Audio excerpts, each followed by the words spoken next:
Hello বন্ধুরা, কেমন আছো তোমরা সবাই? আশা করি তোমরা প্রত্যেকে অনেক ভালো আছো, আর আমরাও কিন্তু সবাই অনেক ভালো আছি।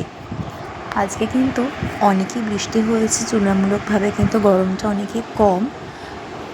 যদিও হিউমিডিটিটা বেশি আছে, কিন্তু অন্যান্য দিনের তুলনায় কিন্তু অস্বস্তিকর গরমটা অনেক কম আছে। আর বেশ কিন্তু হাওয়াও আছে বাইরে। দিনের বেলায় হাওয়া ছিল না, কিন্তু রাত্রে কিন্তু ভালো হাওয়া। আজ কিন্তু আমার ডোডোশনের ভ্যাকসিন ছিল, 13 মাসের যে ভ্যাকসিনটা। আমি তো যেতে পারিনি আজকে ওর সাথে ভ্যাকসিন দেওয়াতে, মা বাবা আর ওই মাসিই নিয়ে গেছিলো।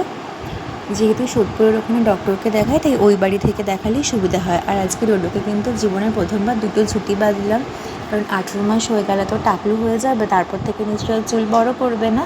মেয়ে হলে ব্যাপারটা আলাদা থাকতো। যাই হোক, তাই আমার খুব শখ হয়েছে 2টো ছুটি বাঁধা, যতদিন বাঁধতে পারি আর কি।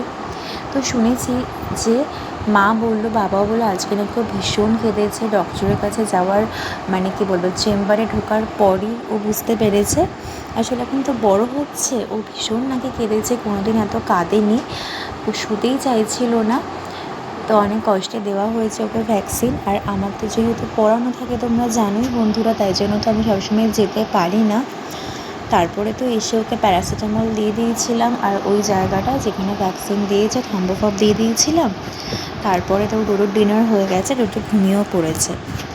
তো এটাই ছিল আজকের। তোমরা সবাই বৃষ্টি কীভাবে এনজয় করেছো তোমরা কিন্তু অবশ্যই জানিও। টাটা বন্ধুরা, সবাই ভালো থেকো, সুস্থ থেকো, আর অনেক আনন্দে থেকো।